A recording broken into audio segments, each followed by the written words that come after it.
Bonjour.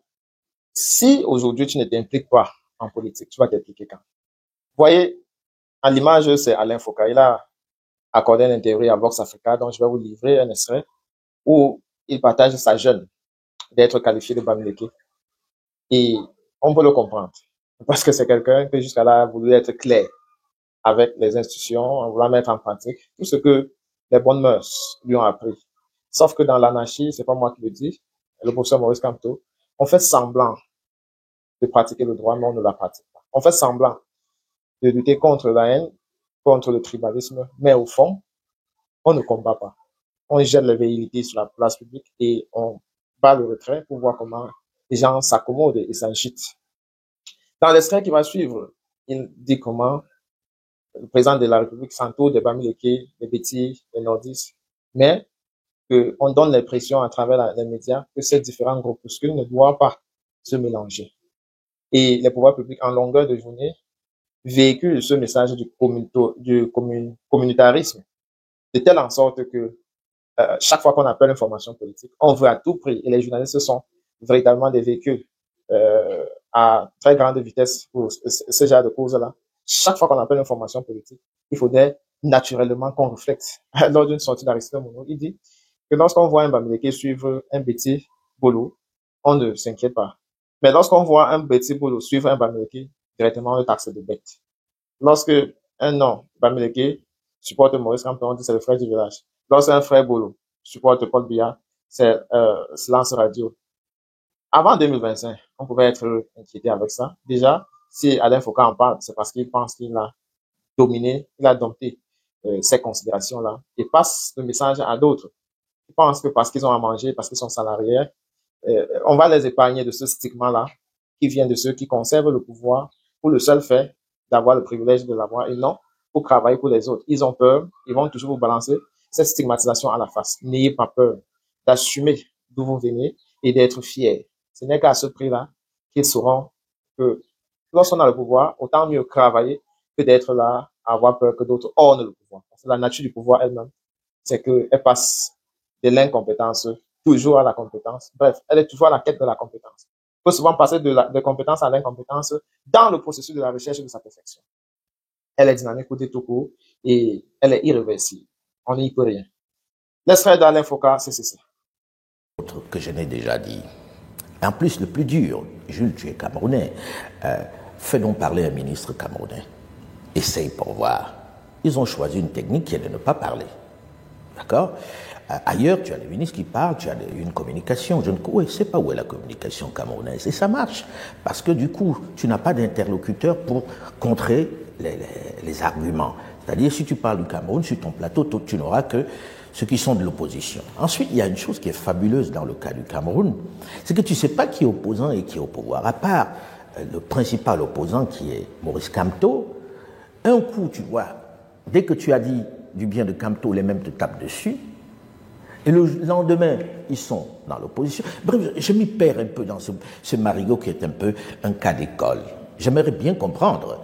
C'est-à-dire que le jour où je dis du bien de Kamto, on va me trouver une tribu. Ils sont de la même tribu. Le jour où je ne dis rien, ceux de Kamto vont dire il est avec les autres. Donc de toute façon, tu prends les coups, quel que soit ce que tu fais. C'est une histoire un peu complexe. Et elle est complexe aussi parce que je suis camerounais. C'est-à-dire que si je ne serais pas camerounais, je dirais quelque chose que ça n'aurait pas la même connotation. Mais ce qui me surprend, et là je vais parler de ma manière de voir ce pays-là, ce qui me surprend dans ce pays, c'est qu'il y a des gens qui ont confisqué le pouvoir en utilisant des arguments complètement loufoques, des arguments complètement dépassés. La tribu.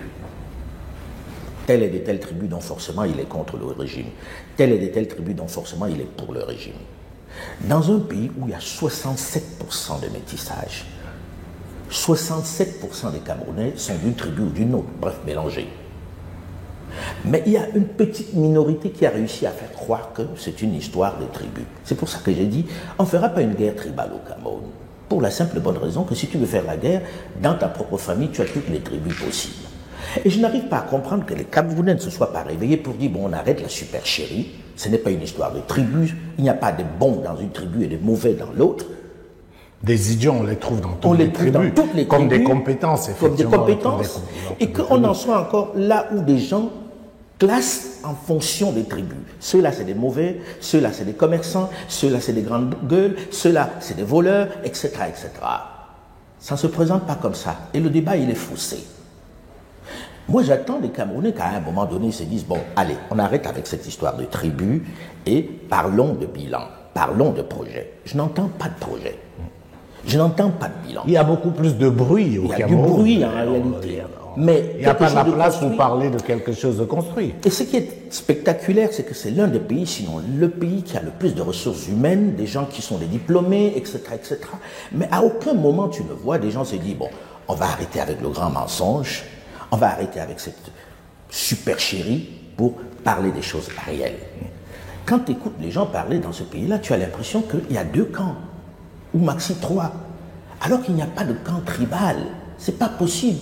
Quand tu écoutes les noms, Jules, au Cameroun, on va te dire, les grandes familles, Kadji, c'est les Bamileke. Je prends juste la famille Kadji, qui est l'une des plus grandes fortunes du Cameroun. Quand tu fais un reportage sur la famille Kadji, il y a même moins de Bamileke que des autres tribus.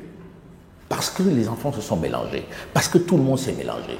Mais dès que tu dis le mot Kadji, Bamileke. Et c'est dans toutes les tribus. Tu vas chez les Lassa, tu trouves les Bamileke, tu trouves les Bétis, tu trouves, etc. Quand tu poses la question, tu te dis, mais une fois qu'on est mélangé tel qu'on est, qu'est-ce qui empêche aux gens d'ouvrir les yeux pour dire, notre problème n'est pas un problème tribal, c'est un problème de gouvernance. Et la gouvernance, elle est mauvaise, ce n'est un secret pour personne. Je me rappelle, je ne sais pas qui avait dit ça, qui disait il y a 2 tribus au Cameroun en fait. La tribu de ceux qui mangent et celle de ceux qui ne mangent pas. Voilà, c'est tout. C'est tout, c'est la vérité. Je vais dire, Jules, dans ce pays, quand vous allez dans la zone du président de la République, en pays fan Béti, là-bas, il n'y a pas plus d'écoles qu'à l'ouest du Cameroun, chez les Bamileke. On ne coupe pas moins l'électricité là-bas que dans la zone Bamileke. Il n'y a pas plus de routes là-bas. Quand vous allez dans les écoles, les autres ont conçu des écoles privées. Ceux qui sont à la table de la mangeoire, les ministres et compagnie, n'ont pas conçu d'école dans leur village. Hein. Pourtant, dans leur village, on les supporte, alors qu'ils devraient être dénoncés dans leur village. Donc, ce n'est pas une histoire tribale, c'est juste qu'à un moment donné, il faut que les gens se réveillent en disant, c'est quoi l'avenir? Et quand vous aimez vos enfants, vous ne leur cédez pas un tel avenir. Alors, on s'est focalisé sur les tribus et sur une personne, etc. Quand on parle de tribus, le premier de ce pays est d'une tribu. Son second, en cas de vacance du pouvoir, est d'une tribu, d'une autre tribu. Le président Biya est Béti, le président du Sénat est Bamileke. Le troisième, le président de l'Assemblée nationale, est du Nord. Donc ce n'est pas une question tribale, si je vois bien. Ok? Le Premier ministre est anglophone. Donc la répartition n'est pas là. Ça n'a rien à voir avec la tribu. C'est ça qui m'agace et qui fait que je n'ai pas trop envie de parler de ça parce qu'on est dans l'irrationnel complet. Puisque quand tu regardes, à la vérité, tout le monde est là. C'est la gouvernance qui est mauvaise. Mais pour cacher cette mauvaise gouvernance, chacun s'est réfugié derrière une tribu. Tu as des ministres, leur seul fonds de commerce, c'est de dire qu'ils défendent une tribu. Tribu qu'ils ne servent pas en réalité. Parce que si vous allez dans leur village, pour aller là-bas, il n'y a que la route qui va dans sa villa, le village. Mais à côté, il n'y a rien. C'est la misère. C'est la misère. Alors, je voudrais quand même, parce qu'on a parlé d'exclusion tout à l'heure, revenir aussi sur une potentielle exclusion au Cameroun du principal opposant, notamment le professeur Maurice Kamto. Comme tu as dû le suivre, il y a un gros débat aujourd'hui sur l'éventualité de sa candidature portée par son mouvement, le mouvement pour la renaissance du Cameroun, et on a vu tous les experts de droit sortir pour essayer d'expliquer. Grands experts qu'on voit à la télévision tous les jours. Justement. Alors, comment est-ce que tu regardes ça sans entrer dans le débat technique du mandat impératif qui est nul? Moi, j'y comprends rien. J'y comprends rien. Il y a un monsieur qui a été ministre de la République, et pas n'importe lequel, qui s'est battu pour ce pays-là. Chacun se souvient de ce qu'il a fait pour récupérer Bakassi, que les Nigérians étaient en train de récupérer. Qui un jour est opposant. D'un coup, il est devenu le diable. Mais puisque j'en parle, on va dire, tiens, il défend son frère Bamileke, Maurice Kamto, que je suis kamtiste. Donc, je n'ai plus le droit d'en parler. Mais est-ce qu'il n'y a pas quelque chose d'absurde qu'on soit en train de débattre de la candidature d'un homme qui a déjà été candidat par ailleurs? Qu'est-ce qui fait qu'on soit toujours dans des trucs loufoques? J'ai écouté distraitement les débats à la télévision avec des grands professeurs de droit et on s'est dit, si c'est ça les professeurs de droit, on ferait mieux de garder nos enfants à la maison. La vérité, elle est simple. Jules, sans être kamtiste ou anti-kamtiste ou ce qu'on veut, qu'est-ce qui fait qu'on ne soit pas en train d'aller aux élections avec un candidat de l'opposition qui a déjà été candidat et qui n'a pas été si mauvais que cela? Et puis, le président de la République, si on veut, et ça se joue sur le terrain. Moi, si je parle de ça aujourd'hui, c'est que moi, ma plus grande crainte, c'est les morts et les arrestations qu'il va y avoir. On pourrait en faire l'économie. On pourrait en faire l'économie. Et personne ne se soucie de ça. Or, je n'ai jamais vu dans ces morts dans la rue les enfants des ministres ou les enfants des autres. C'est toujours ceux qui à côté sont ceux qu'on envoie comme chair à canon. La vérité aujourd'hui, c'est que pour moi, si on me demande mon avis, mais je suis rien, hein. Je le dis tout de suite à ceux qui vont commencer à s'agiter, je ne suis pas grand-chose, et je ne représente rien, et je n'ai même pas le droit de voter dans ce pays-là. Mais la vérité, c'est que laissons que tout le monde aille aux élections, que tout le monde aille aux élections, et puis on va avoir les résultats. Il y a déjà été, le pays n'a pas brûlé. Laissons-le aller aux élections, tout simplement, comme d'autres. Cabral Libi, je ne sais pas si mon ami Joshua Ozi, que toutes ces personnes aillent aux élections, et puis ça se joue là-bas. Arrêtons avec ce faux juridisme. Nous utilisons des textes qui ne sont même pas les nôtres, dont nous avons hérité, qui ne correspondent pas à une réalité de chez nous. Et ça, c'est notre débat de toujours. Bien sûr. Et nous en devenons les gardiens. C'est devenu un dogme où on ne se définit que par rapport à la connaissance qu'on a de ces documents, ces gros documents qui nous concernent finalement. Alors, Alain, tu as posé un problème qui, moi, m'interpelle à chaque fois, la crainte des morts. Dès qu'on parle d'élections en Afrique, dès qu'on parle de manifestations, ça rime avec mort. Et il y a eu également une autre polémique au Cameroun au lendemain du meeting de Maurice Kamto à Paris, qui a pris l'exemple du Sénégal en relevant le fait que les Sénégalais s'étaient levés et qu'il y a eu 50 morts, mais ils avaient réussi au prix de ce sacrifice-là à pouvoir mettre au pouvoir les dirigeants qu'ils souhaitaient. Ce que j'ai envie de voir avec toi, c'est pourquoi est-ce qu'on a fait de la mort un synonyme de l'élection? Pourquoi on fait de la manifestation un synonyme de l'élection? J'ai fait une chronique il n'y a pas longtemps où je faisais l'inventaire des victimes des élections depuis 90. C'est juste ahurissant. 90, le vent de démocratie souffle sur le monde entier et arrive sur le continent. Tout le monde veut la démocratie. Et on commence le cycle électoral. Pas grand-chose n'a changé. Quand on regarde les statistiques, 77 ou 80, je ne sais plus, des dirigeants qui étaient aux affaires sont restés aux affaires. Ce qu'on a compté, c'est les victimes dans la rue. Ce qu'on a compté, c'est les gens qui sont allés en prison. À un moment donné, il faut savoir tirer les conclusions. Est-ce que c'est ça notre problème? Est-ce que la démocratie électorale, c'est ça le débat? Est-ce qu'on doit sacrifier autant de monde pour ça? On va me dire oui, aucune grande révolution dans le monde ne s'est faite sans que le sang ne coule. Mais à un moment donné, est-ce que c'est ça la règle? Mais on n'est même pas dans le cadre des révolutions. Parce que ce qui se passe aujourd'hui, c'est que vous avez des gens qui utilisent l'armée pour maintenir leur pouvoir. Parce que, en réalité, et j'aime souvent prendre cet exemple, on se rappelle des casses en France.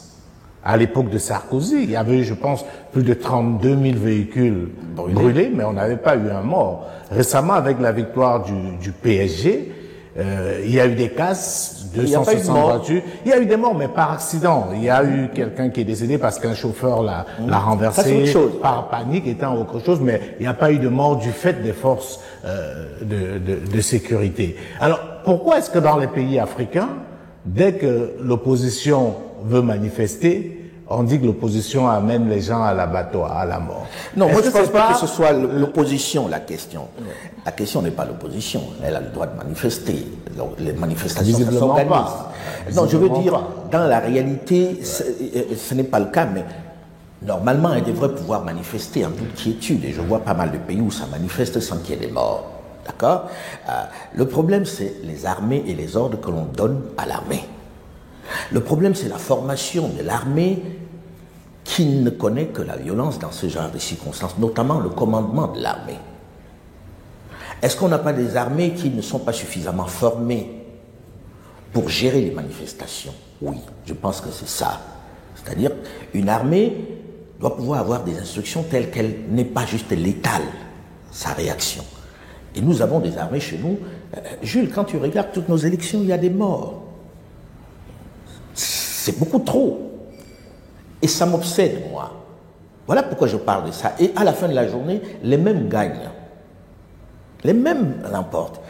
L'armée est au service d'un bonhomme qui est aux affaires et qui parfois même outrepasse les choix de celui qui est au pouvoir. Donc du coup, je me dis, comment on va faire pour que ces gens-là aient discipliné cette armée pour qu'on puisse manifester en toute quiétude? Il ne te vient pas à l'esprit que j'empêche une manifestation. Mais ce que je regarde un peu, qu'est-ce que ça va donner à la fin de la journée? Et j'essaie d'être réaliste tout simplement. Alors, on va sortir du Cameroun en revenant quand même sur celui qui est considéré comme le problème principal du Cameroun ou la solution, selon l'angle dans lequel on se place. Ouais. Il s'agit de Paul Biya. 92 ans, presque 93, donc 43 ans à la magistrature suprême.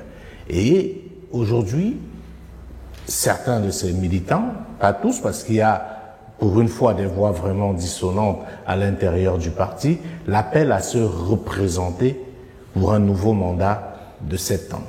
Qu'est-ce que cela t'inspire? Honnêtement, j'estime que ce monsieur a fait son temps et qu'on doit le laisser tranquillement s'en aller. Je crains le mandat de trop.